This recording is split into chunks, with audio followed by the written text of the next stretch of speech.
오늘 우리에게 주신 하나님의 말씀은 이사야서 65장 12절, 66장 4절, 고린도서 5장 16절입니다.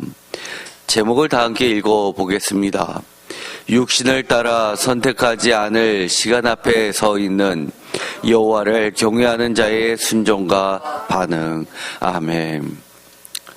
이사야서 65장 12절을 보면 이렇게 주님은 말씀하십니다. 내가 너희를 칼에 붙일 것인즉 다 굽으리고 죽임을 당하리니 이는 내가 불러도 너희가 대답하지 아니하며 내가 말하여도 듣지 아니하고 나의 눈에 악을 행하였으며 내가 즐겨하지 아니한 일을 택하였음이니라. 아멘. 마치 우리 인간 세상에서 부모님이 자녀를 부를 때 자녀들이 대꾸도 안 하는 거랑 좀 비슷해 보입니다. 그런데 이런 말씀이 한 번만 나온 게 아닙니다.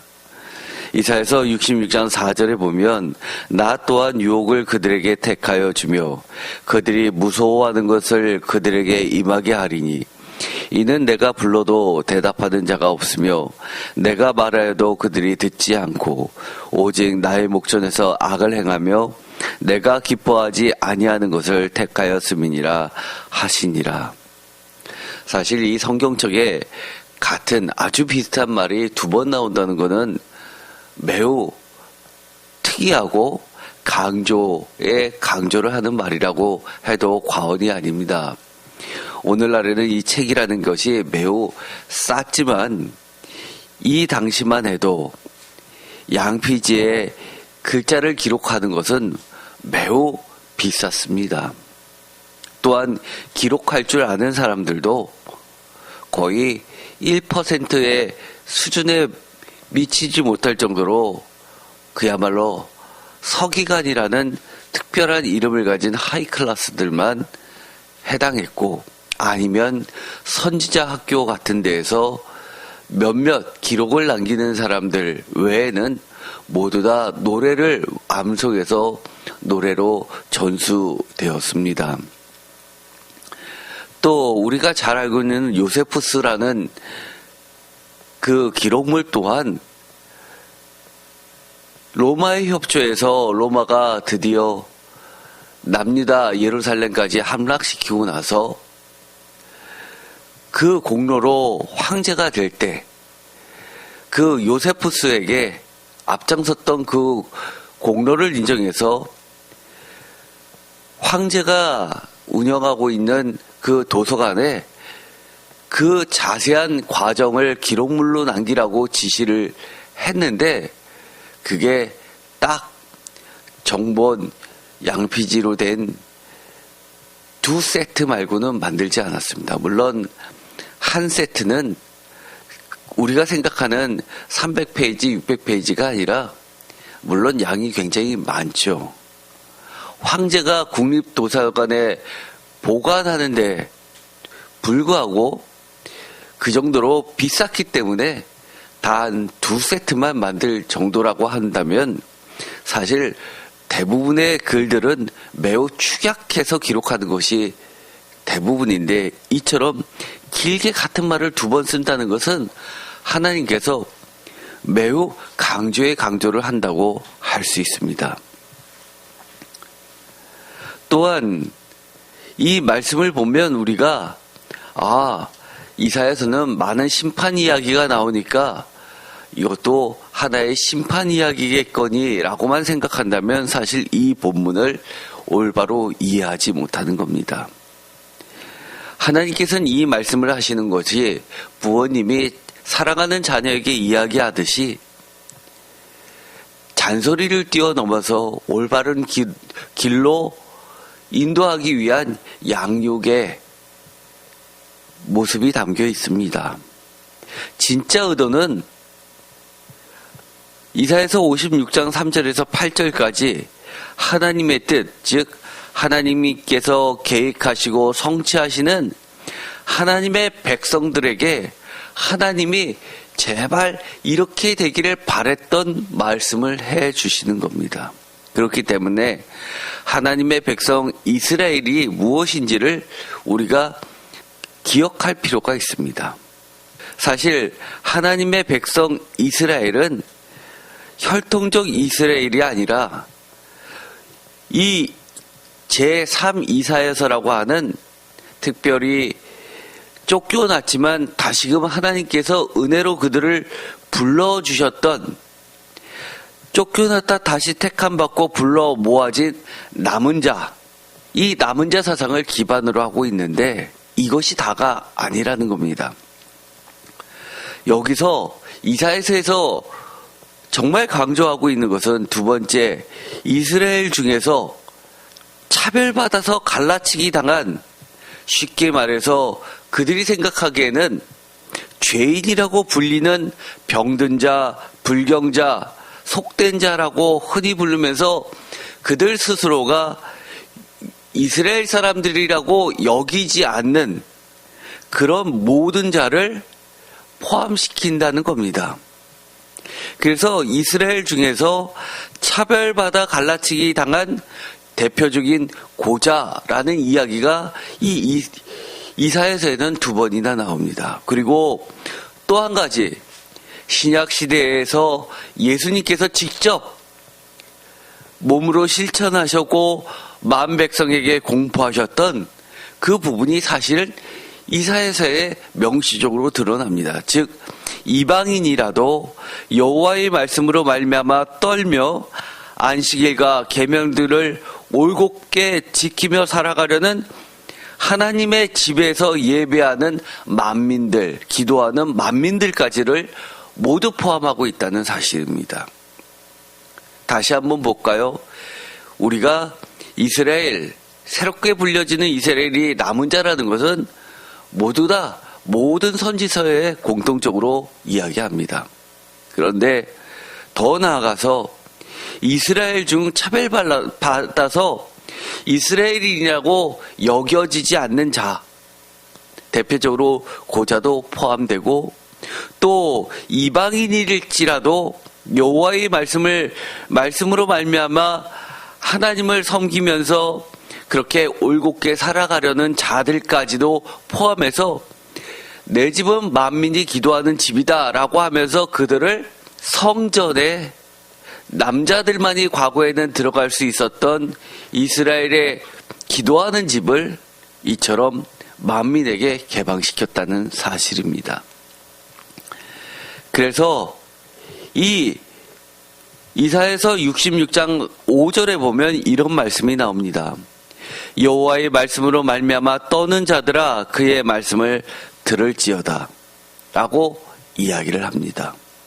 이 5절의 상반절만 읽어보면 마치 우리가 에스라서를 읽는 듯합니다. 왜냐하면 에스라서에 보면 비 오는 날 비가 몹시 떨어지는데도 불구하고 온 백성들이 나와서 에스라와 그리고 레위인들이 읽는 그 여호와의 말씀을 들으면서 두려워 떨며 회개하는 모습을 생각나게 합니다. 여기서도 마찬가지입니다. 여호와의 말씀으로 말미암아 떠는 자라는 것은 진정 하나님을 경외하는 자를 이야기합니다. 그 반대는 당연히 피하는 자들이겠죠. 그리고 하나님을 나는 믿는다고 하면서도 사실은 자들입니다. 고린도후서 5장 16절에 보면 이런 말씀이 나옵니다. 그러므로 우리가 이제부터는 어떤 사람도 육신을 따라 알지 아니하노라. 비록 우리가 그리스도도 육신을 따라 알았으나 이제부터는 그같이 알지 아니하노라.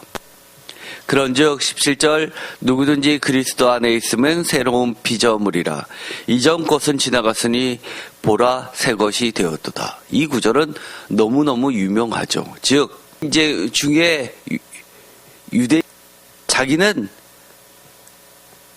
그 누구보다도 예수 믿는 자를 핍박했다라고 참된 유대인이라고 이야기했던 그도 예수님을 만나고 나서 새로운 피조물이라 라고 이야기를 합니다. 그러면서 예수님을 알기 전과 알기 후를 기준으로 새로운 피조물과 옛 것을 나누고 있습니다. 그 이유는 그 기준을 통해서 완전히 달라진 기준을 가지고 있기 때문입니다. 16절, 그러므로 우리가 이제부터는 이라고 하면서 심지어 그리스도도 육신을 따라 알았으나 이제부터는 그같이 알지 아니하노라 라고 선언하고 있습니다. 이것을 보면 표준세 번역은 이렇게 번역하고 있습니다.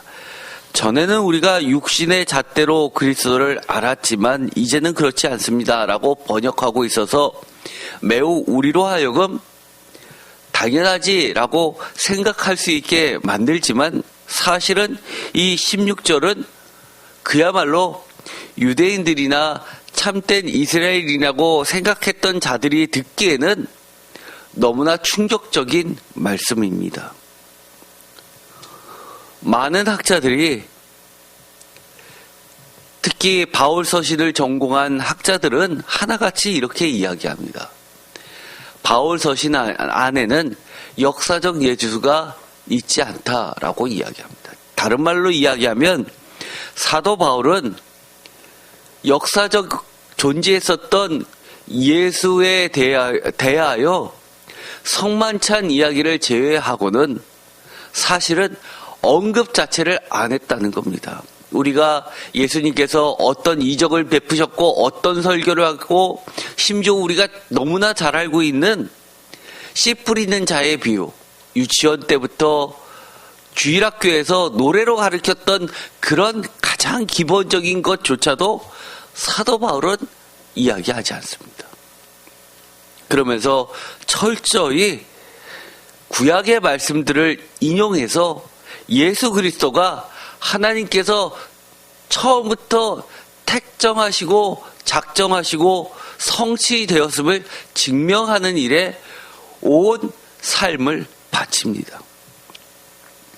심지어 사도 바울도 예수 그리스도를 예를 들어서 마태복음에서 이야기하는 것처럼 다윗의 계보를 따라서 설명하지도 않습니다.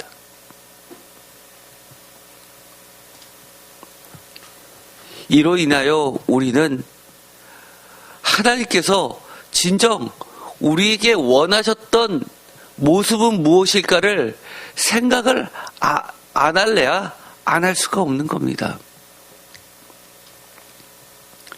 심지어 이 이사야서 56장에 보면 우리가 이사야서 56장 3절에서 8절에서 읽었던 이 이스라엘이란 개념을 혈통적이 아니라 명확하게 확대된 영적 이스라엘로 바꾸고 있음을 보게 됩니다. 3절, 여호와께 연합한 이방인은 말하기를 여호와께서 나를 그의 백성 중에서 반드시 갈라내시리라 하지 말며 고자도 말하기를 나는 마른 나무라 하지 말라.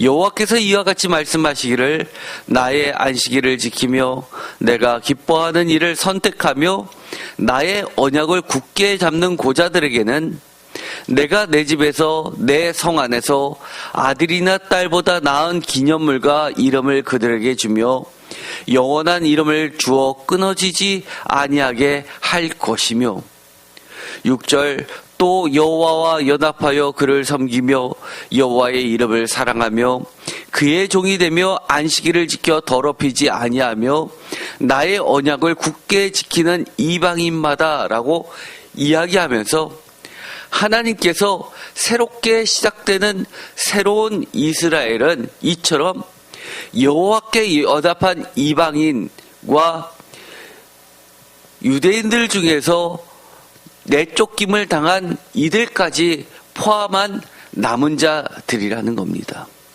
더 나아가서 56장 7절과 8절에 이렇게 이야기합니다.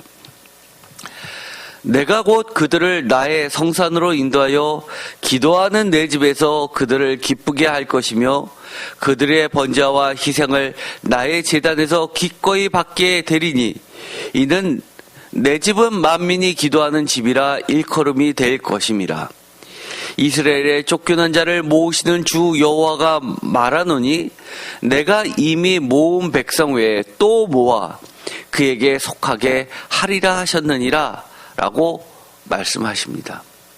사실 이 이사야서 56장 7절과 이 8절 두 구절은 매우 짧지만 신약의 예수님의 복음 메시지의 중요한 근거가 되고 있습니다.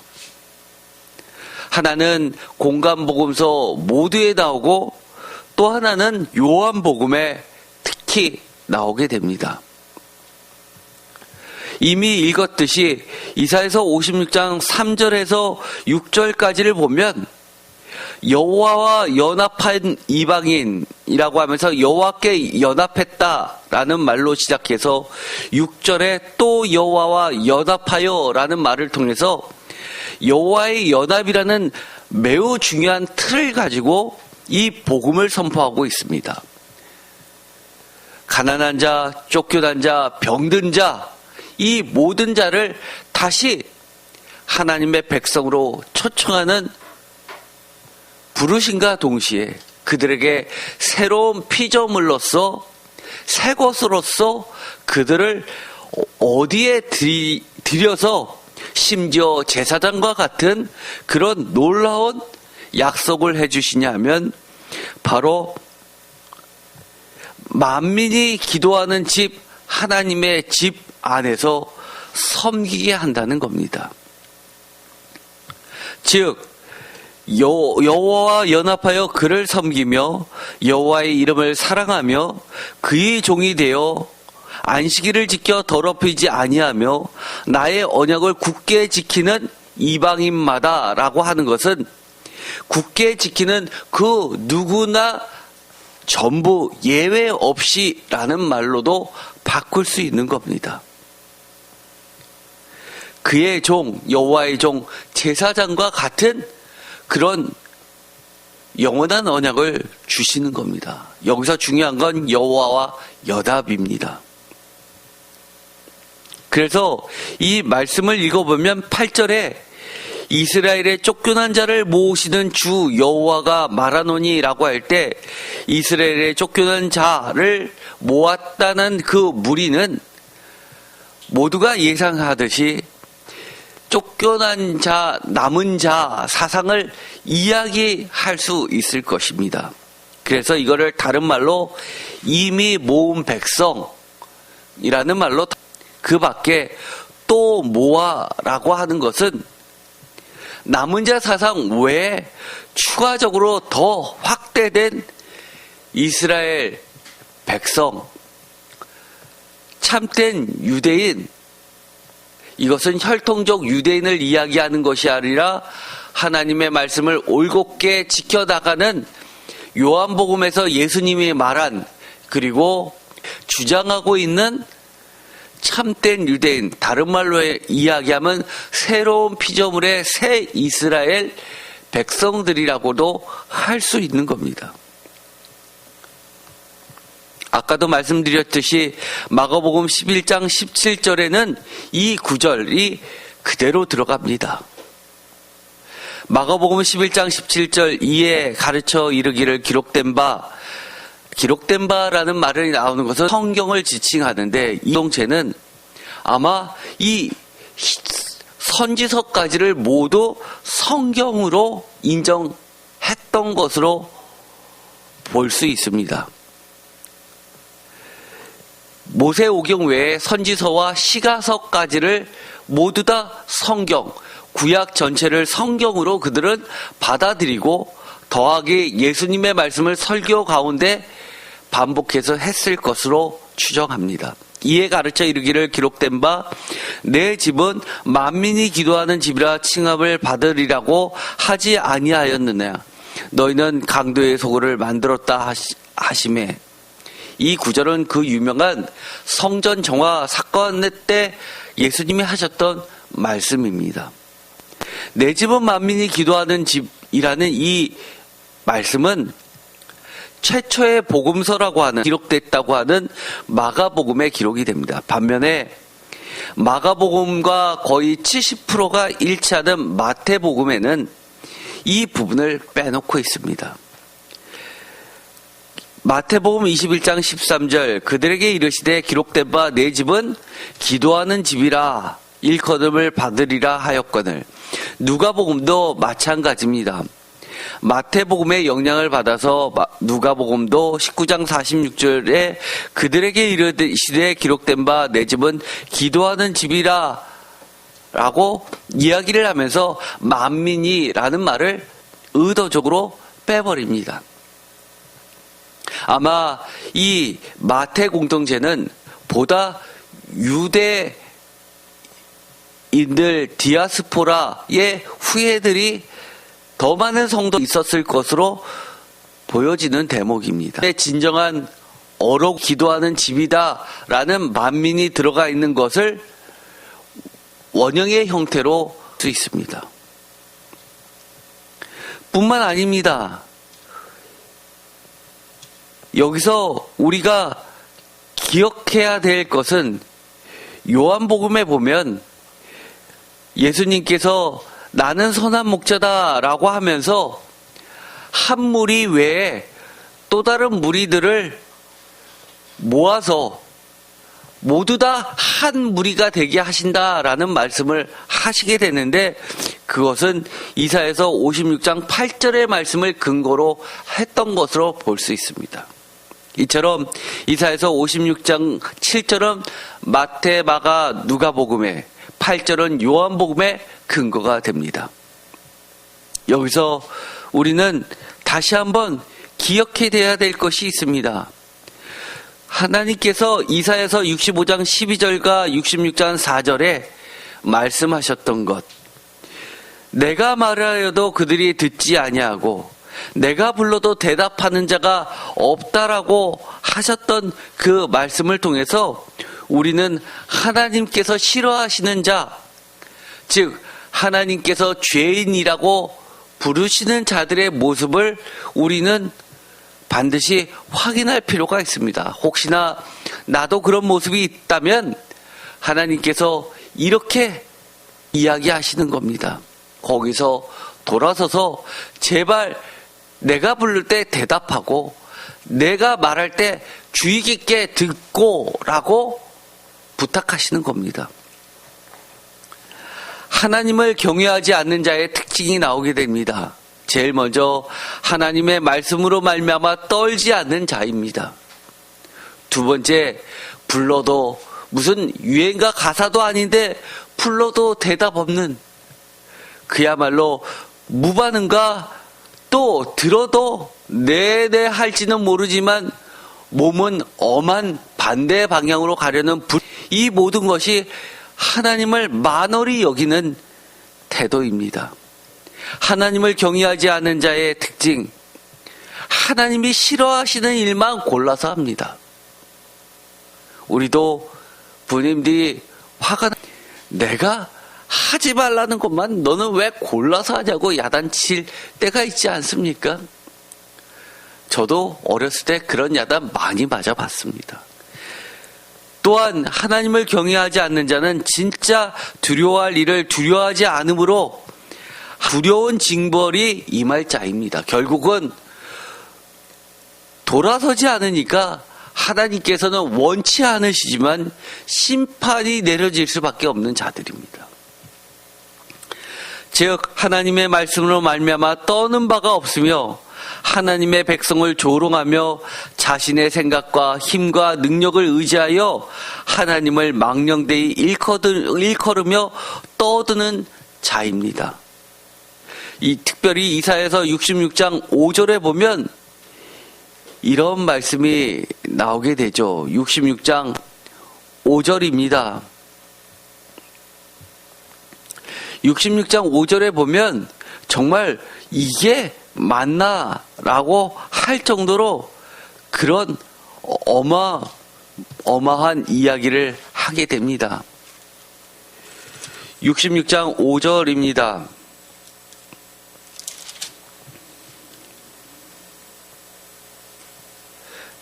여호와의 말씀으로 말미암아 떠는 자들이 그의 말씀을 들을지어다 이르시되 너희 형제가 너희를 미워하며 내 이름으로 말미암아 너희를 쫓아내며 이르기를 여호와께서는 영광을 나타내사 기쁨을 우리에게 보이시기를 원하노라 하였으나 그들은 수치를 당하리라 하셨느니라.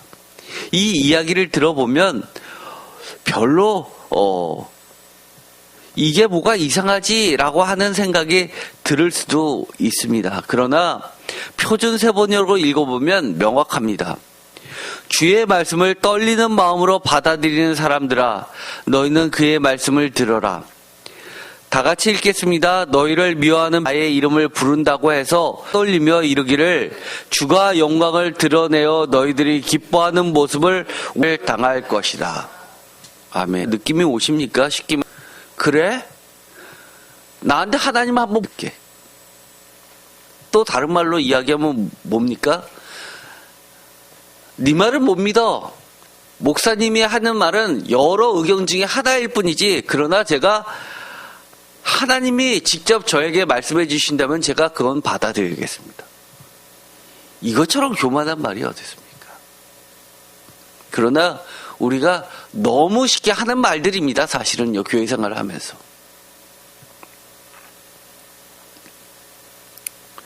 차라리 내가 주먹을 믿지 라고 하면서 하나님이 무슨 시험을 잘 보게 하냐. 내가 한 자라도 더 봐야지 시험에 붙는 거지. 라고 하시는 분들 있습니다. 물론 노력해야 합니다. 그러나 우리가 인생을 살다 보면 정말 기적 같은 이야기를 듣게 됩니다. 얼마 전에 필리핀의 강한세 선교사님이 오셔서 설교하실 때 건축사 시험을 회사에서 제일 꼴등으로 붙었는데 평소에도 자기는 맨날 도서관에 가면 성경책만 읽었다고 합니다. 그런데 시험 보기 얼마 남지 않았는데 보고 있다가 잠이 들었는데 꿈에 시험 문제를 하나님께서 보여주셨답니다. 그래서 그걸 찾아가지고 열심히 그것만 외웠는데 막상 시험 현장에 들어가니까 그 문제가 나와서 자신도 놀랐다고, 자신이 이 건축사 시험에 합격한 것은 하나님의 은혜라고 고백하는 걸 우리 다 같이 들었습니다. 그런데 자기가 건축사가 되고 나서 돈 많이 벌 줄 알았는데 자기한테 들어오는 일감은 하나같이 교회 짓는 돈 안 되는 그런 힘을 맡았다고 합니다. 그리고 나서 선교사가 되고 선교지에 나가니까 늘 좋았던 교회를 자신이 아주 적은 비용으로 자격증 딴 그 자격증만 돈이 나오는 그것을 자기는 가 돼서 써먹지도 않고 끝났다고 이야기합니다. 자기 친구들이 아까우니까 자기한테 빌려달라고 그러면 매달 얼마씩 주겠다고 하는데 그 돈이 액수가 교회에서 선교사 후원비로 받는 돈의 3-4배가 되는 큰 돈인데도 불구하고 자기는 선교사가 어떻게 불법을 저지를 수 있냐라고 하면서 다 거절하고 그렇게 선교 활동을 했는데 벌써 은퇴를 하셨습니다. 우리가 하나님의 인도하심을 받으면 우리가 세상에서 정말 하나님이 부르실 때 내하고 달려갈 정도로 그렇게 은혜를 주시는데 그럼에도 불구하고 주신 선물이 아까워서 하나님의 부르심에 응답하지 못하는 사람이 더 많다는 게 문제입니다. 물론 저도 마찬가지입니다. 사업을 할 때 순간 하늘이 열리고 정말 돈이 하늘에서 떨어지는 줄 알았습니다. 그런데 때가 돼서 하나님께서 부르실 때는 다 내려놓게 됩니다.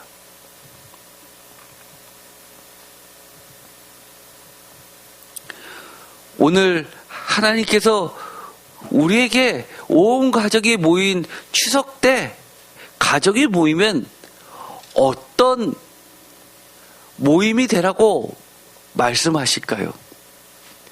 내가 부를 때 너희가 좀 대답해 줬으면 좋겠어. 내가 말할 때 좀 들었으면 좋겠어.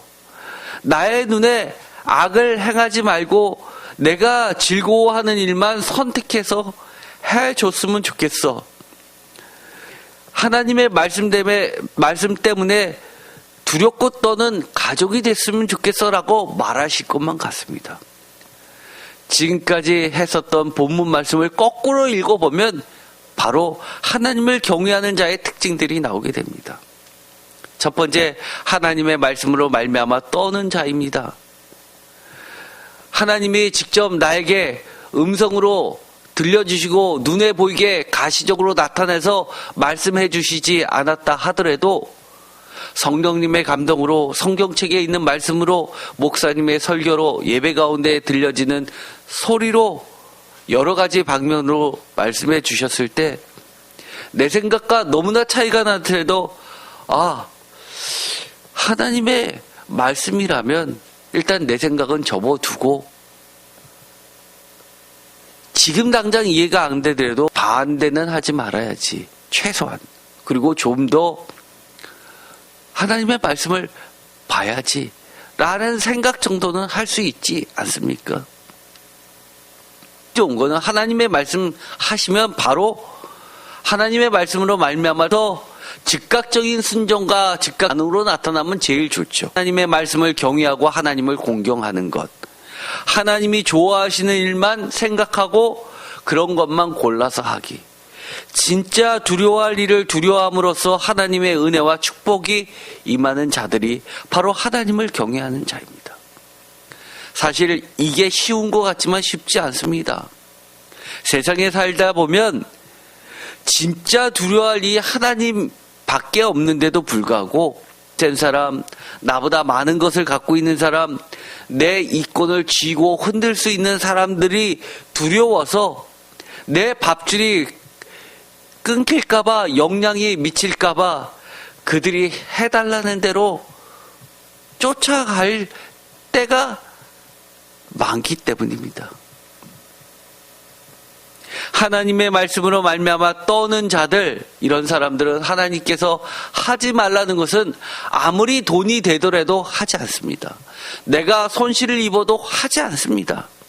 하나님 말씀으로 말미암아 떨며 하나님의 백성을 조롱하지 않으며 자신의 생각과 힘과 능력을 의지하지 않고 하나님을 망령되이 일컫지 않으며 조심의 조심으로 잠잠하는 자들입니다. 교만한 자들은 이사야서에 다른 모습으로 대표적으로 많이 나옵니다. 예를 들어서 하나님의 심판이 내리는데 내가 굴 속에 피하면 되지라고 굴로 들어갔는데 하나님이 굴 속에 물을 퍼부으셔서 숨도 못 쉬게 하신다고 하시는 말씀까지 나옵니다. 이사야서 28장 10절, 정말 이거는 우리가 조심해야 되는 겁니다. 하나님의 말씀을 전하는 주의 종들의 말을 하나님의 말씀이라 전혀 생각하지 않고 여러 가지 의견 중 내 생각과 판단대로 취사 선택하는 겁니다. 이것은 교만한 자의 대표적인 형태이죠. 이사야서 28장 10절, 대저 경계에 경계를 더하며 경계에 경계를 더하며 교훈에 교훈을 더하며 교훈에 교훈을 더하되 여기서도 조금 저기서도 조금 하는구나 하는도다. 그러므로 11절, 더듬는 있을까 다른 방언으로 그가 이 백성에게 말씀하시리라. 28장 13절에 다시 한번 나옵니다. 여호와께서 그들에게 말씀하시되 경계에 경계를 더하며 경계에 경계를 더하며 교훈에 교훈을 더하며 교훈에 교훈을 더하고 여기서도 조금 저기서도 조금 하사 그들이 가다가 뒤로 넘어져 부러지며 걸리며 붙잡하게 하시리라. 이 번역을 경계에 경계를 더하며 경계에 경계를 더하며 교훈에 교훈을 더하며 교훈에 교훈을 더하고 라고 하는 이 말은 원문은 차부 라차부 카부 라카부 제르삼으로 기록되어 있다는 건 제가 이미 설교한 바 있습니다. 즉 이것은 우리나라에 처음 말을 가르칠 때 가가 거겨 국어라고 하면서 기본적인 한글을 가르칠 때 쓰는 말입니다. 그러면서 암기하기 쉽도록 그들에게 가르치면서 연상법을 통해서 한글을 가르치는데 이사야 선지자가 하나님의 말씀을 전하니까 종교 지도자들뿐만 아니라 백성들까지도 고위층 모두가 왜 우리에게 그렇게 한 절 한 장 가르치려고 해. 우리가 뭐 어린애인 줄 알아? 그 정도는 나도 다 알아. 그만 좀 떠들어 라고 이사야 선지자를 놀려댔던 겁니다.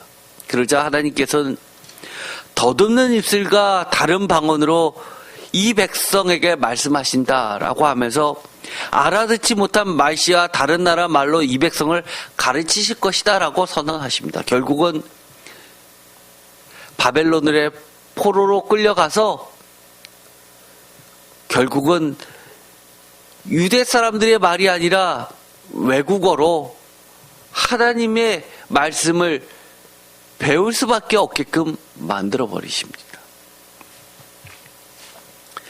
즉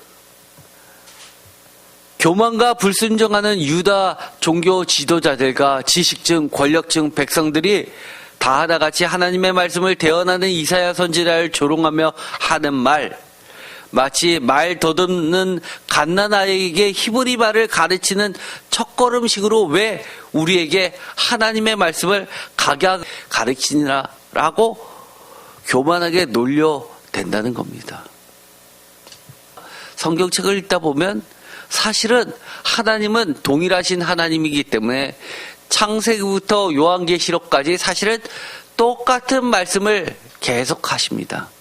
그러나 표현으로는 서로 다르게 표현하실 뿐입니다. 각 시대마다 각 사람마다 이해하기 쉽도록 하나님의 뜻을 전파하는데 우리가 자칫 잘못하면 A를 받아들이는 순간 반대 표현으로 되어 있는 것을 무시해버리면 성경책은 66권이 아니라 아마 갈기갈기 찢어서 일부만 남게 될 겁니다. 그러면 이처럼 하나님과 나의 차이를 어떻게 극복할 수 있을까요? 또 다른 질문은 이겁니다. 그럼 하나님과 나의 차이를 극복할 수는 있을까요? 아니면 극복이 문제가 아니라 극복은 못하더라도 어느 정도 차이를 좁힐 수 있습니까? 보통 세상에선 차이를 좁힐 때는 대화에서 공유하면서 이해를 높여서 차이를 줄여나갑니다. 도저히 좁힐 수 없으면 힘의 원칙으로 다수결로 어느 정도 정해버리죠.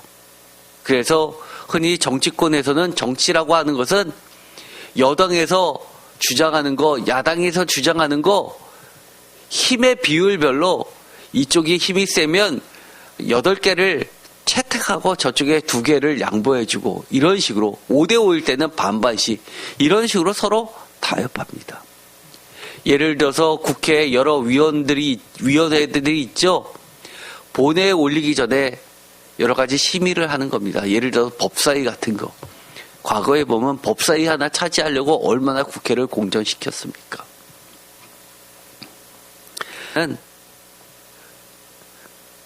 차이를 극복할 수 있을까? 차이를 좁힐 수 있을까? 별로 답이 보이지 않습니다. 성경은 뭐라고 하냐면 오직 순종뿐이 없다고 이야기합니다. 이사야서 55장 8절 이는 내 생각이 너희의 생각과 다르며 내 길은 너희의 길과 다르다. 이는 하늘이 땅보다 높음 같이 내 길은 너희의 길보다 높이며 내 생각은 너희의 생각보다 높음이라. 하늘과 땅의 그 차이를 좁힐 수 있습니까? 저는 불가능하다고 봅니다. 하나님은 이 이야기를 통해서 우리에게 글자로는 순정뿐이 없어라고 말씀하시지는 않지만 사실 같은 이야기입니다. 우리는 이런 거를 하나님의 말씀을 올바로 이해하는 해석이라고 보는 겁니다. 대표적으로 이렇습니다. 사사기의 죄의 근본 기준이 무엇일까요?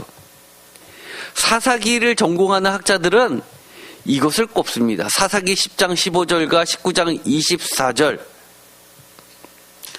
그리고 가장 중요한 거 17장 6절과 21장 25절, 이 네 구절은 사실 거의 같은 이야기입니다. 그런데 가장 기준이 되는 사사기의 주제 딱 두 개라고 합니다. 사사기 17장 6절, 그때는 이스라엘에 왕이 없었으므로 사람마다 자기 소견에 오른 대로 행하였더라. 사사기 21장 25절, 그때 이스라엘에 왕이 없으므로 사람이 각기 자기의 소견에 오른 대로 행하였더라. 바로 이겁니다. 사람마다 사람이 자기 소견에 오른 대로 각기 자기의 소견에 오른 대로 행하던 시대에서 하나님께서 어떻게 하나님의 백성을 만드시기 위해서 해가고 있는지를, 그래서 결국은 하나님의 나라를 완성해 가고 있는지를 보여주는 성경책이라고 이야기합니다.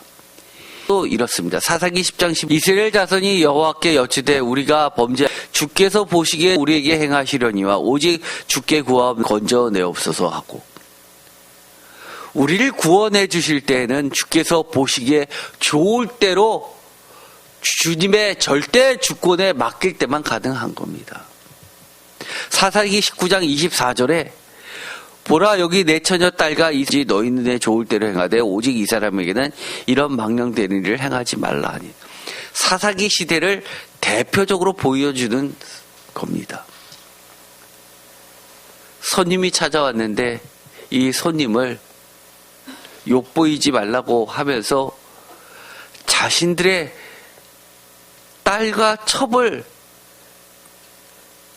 불황자들에게 내주면서 그러면서 이야기를 마감하고 있습니다. 예, 말씀을 드렸으니까 더 이상 하지 않지만 그때 어땠습니까? 야, 그 시대의 악과 오늘날의 이 토막살인 사건과 다르지 않다라는 것을 우리가 보지 않았습니까? 그러면 우리가 순정이 무엇인가, 순정밖에 없다는데 그러면 순정을 누구한테 배워야 될 거예요? 예수님의 순정 케이스를 봅시다. 죽기까지 복종했다고 합니다. 빌립보서 2장, 그리스도 창가 가장 유명한 초대교회 식김에서 1세기, 2세기 때의 교회에서 불렸던 찬양입니다. 빌립보서가 기록된 것은 제1 바울 서신에 포함되어 있기 때문에 바울이 활동하던 50에서 60년대 사이에 기록된 것으로 추정하기 때문에 1세기 때의 기독교 공동체가 불렀던 예배 음악이었습니다. 빌립보서 2장 6절, 그는 예수님을 지칭합니다. 금취할 곳으로 여기지 아니하시고 오히려 자기를 비워 조기의 형체를 가지사 사람들과 같이 되셨고, 같이 읽겠습니다. 사람의 모양으로 나타나서까지 복종하셨으니 곧 십자가에 죽으심이라. 이러므로 하나님이 그를 지극히 높여 모든 이름 위에 뛰어난 이름을 주사 하늘에 있는 자들과 땅에 있는 자들과 땅 아래에 있는 자들로 모든 무릎을 예수의 이름에 꿇게 하시고. 아멘. 여기서도 보면 하늘에 있는 자, 땅에 있는 자, 심지어 땅 아래에 있는 자들 이야기도 여기서도 등장합니다. 그러면서 11절에 모든 입으로 예수 그리스도를 주라 시인하여 하나님 아버지께 영광을 돌리게 하셨느니라. 자기를 낮추시고 죽기까지 복종하셨다, 순종하였다라고 번정합니다. 얼마나 순종이 어렵습니까? 아까 우리가 이사야서 본문에 보면 하나님이 기뻐하시는 일을 선택하는 자를 하나님께서 하나님을 경외하는 새 이스라엘 백성으로 삼으신다고 이야기해 주셨습니다. 그러면 예수님도 그러셨을까요? 그렇죠. 우리가 겟세마네 동산에서의 그 예수님이 피땀 흘리면서 드렸던 마지막 기도가 무엇입니까? 나는 죽기 싫어요. 그러나 하나님의 뜻이라면 이 잔을 제가 마시겠습니다. 라고 기도했던 거 아닙니까? 십자가의 죽음과 하나님께서 원하시는 그 뜻, 십자가를 통한 만 백성을 구원하시려는 하나님의 기쁘신 뜻을 예수님은 정말 죽길 정도로 싫었지만 받아들인 겁니다. 그러면 이럴 겁니다. 예수님이니까 당연히 그러셔야죠. 어마무시하게 이야기하시는 사람들 많습니다. 우리가 어떻게 예수님하고 같아요? 예수님은 다시 사실 줄을 알았으니까 그렇게 하신 거 아니에요? 라고 이야기하는 사람도 있지 않습니까? 우리가 어떻게 예수님하고 같아집니까? 얼마나 교만하면 그럽니까? 그러면 우리가 다른 케이스를 한번 볼까요? 과거에 2021년 10월 6일 날 수요 예배 때 설교했었던 본문을 다시 한번 꼭 읽어보시기 바랍니다. 사도 바울의 케이스가 나오게 됩니다. 사도 바울이 어떤 결단을 했었냐 하면 바로 오늘 읽었었던 고린도후서 5장 16절 말씀이 나오게 됩니다. 14절부터 읽겠습니다. 그건 하시는도다. 우리가 생각하건대 한 사람이 모든 사람을 대신하여 죽었은즉 모든 사람이 죽은 것이라. 고린도후서 5장 14절이었습니다. 여기에는 한 사람이 죽음으로써 우리 모든 사람이 죽었다라고 하면서 예수 그리스도를 이사야서에 이야기하면 고난받는 종의 전체 이스라엘로 바꿔버립니다. 제가 전에 이야기했죠. 이사야서에 이야기하는 고난받는 종 4개의 본문을 보면 개인도 나오게 되고 이스라엘 백성 전체 집합명사도 나오게 된 말씀을 드렸습니다. 그래서 유대교에서는 이 집합명사를 두고 예수님이라고 주장을 합니다. 실제로. 그러나 기독교에서는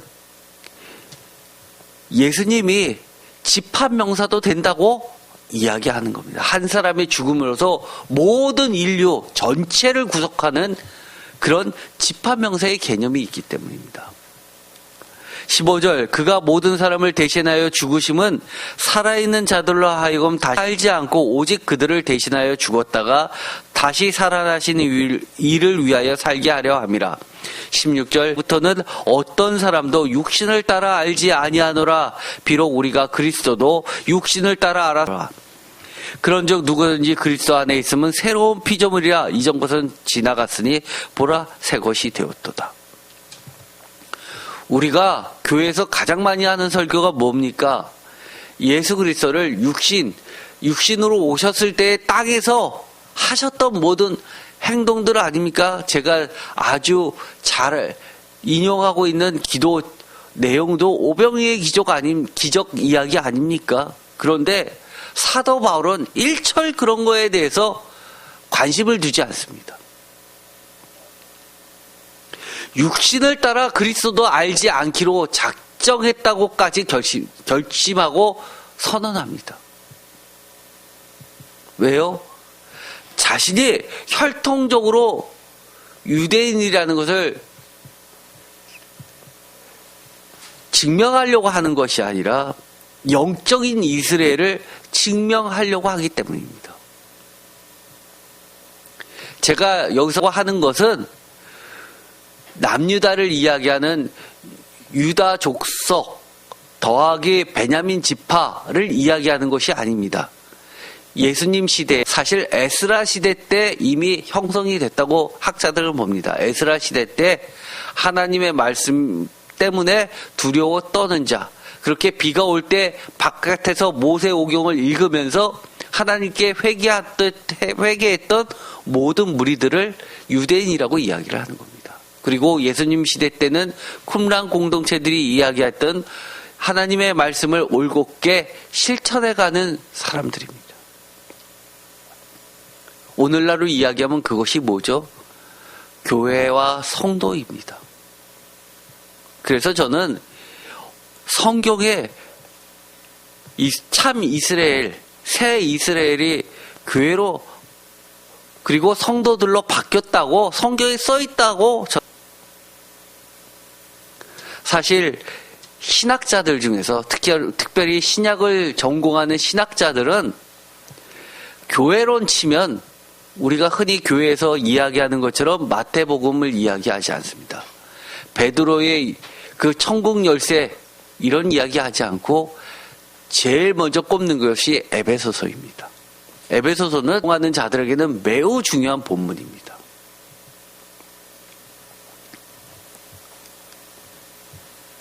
육신을 따라라는 원문은 헬라어로 카타사르카입니다.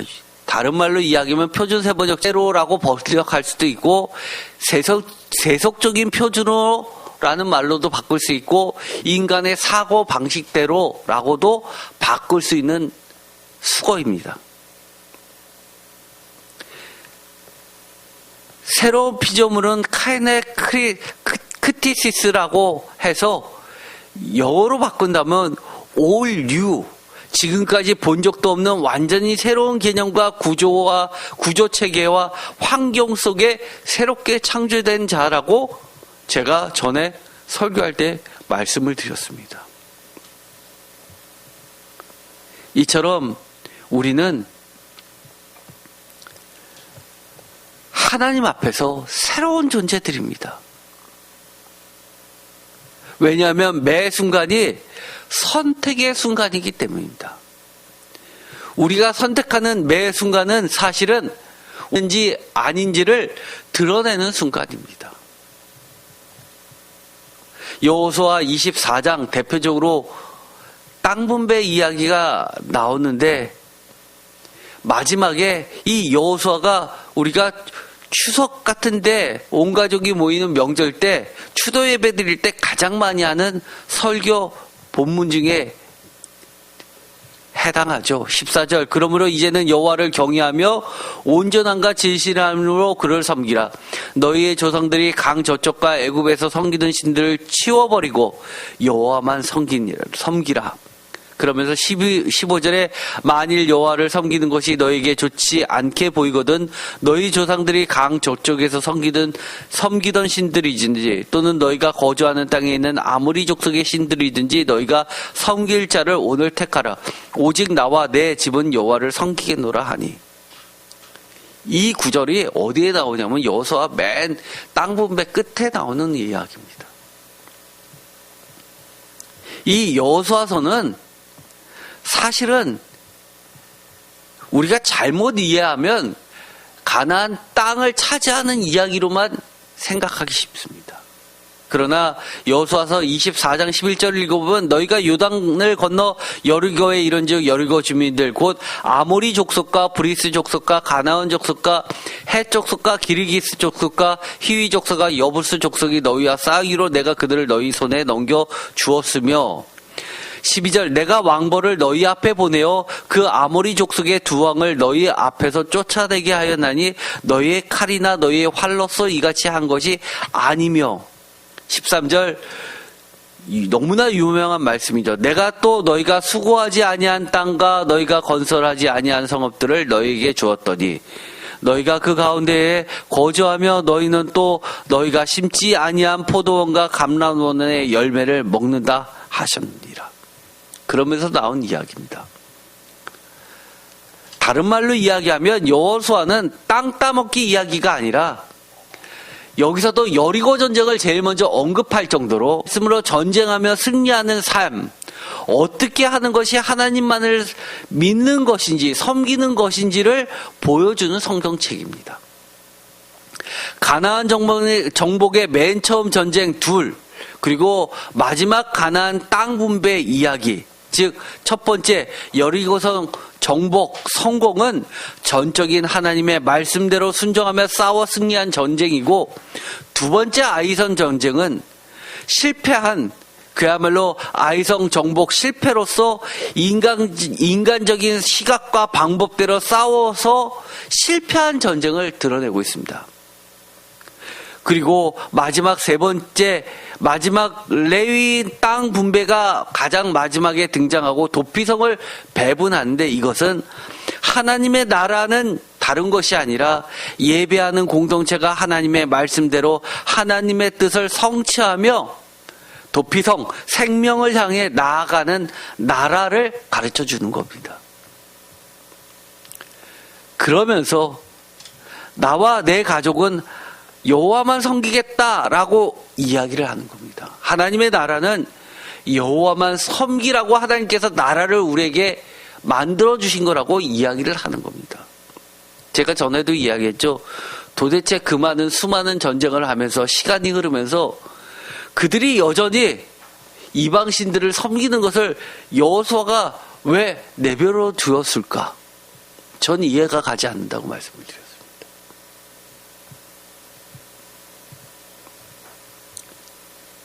지금도 사실은 그런 경우가 많이 있습니다. 이 여호수아의 마지막, 자기가 죽기 전에 하는 이 고별 설교를 들어보면 심지어 그들이 여리고 전쟁에서 하나님의 기적적인 방법으로 성취한 이후에도 여전히 그들은 저쪽에서 섬기는 신들을, 즉 애굽에서 신들을 섬겨왔던 신들, 또는 여리고성을 점령하고 나니까 여리고성에서 믿고 있었던 토착민들이 믿고 있었던 그 신앙들이 좋아 보여서 그들을 그대로 받아들이면서 하나님도 섬기면서 다른 우상들도 모두 다 받아들였던 혼합주의 신앙이었다는 것을 알 수 있게 됩니다.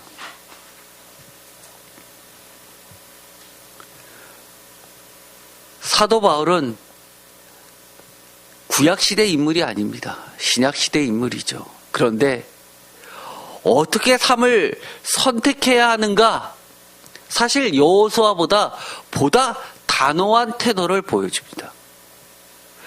고린도후서 5장 9절, 그런즉 우리는 몸으로 있든지 떠나든지 주를 기쁘시게 하는 자가 되기를 10절 다 같이 읽겠습니다. 이는 우리가 다 반드시 그리스도의 심판대 앞에 나타나게 되어 각각 선악간에 그 몸으로 행한 것을 따라 받으려 함이라. 이 구절은 너무 유명하죠. 뭐요? 그리스도의 심판대 앞에 다 나타나게 되어 있으니 그것이 있든지, 즉 살든지 죽든지 어떻게 하라고요? 죽으시게 하는 자가 되게, 그런 삶을 선택하라는 겁니다.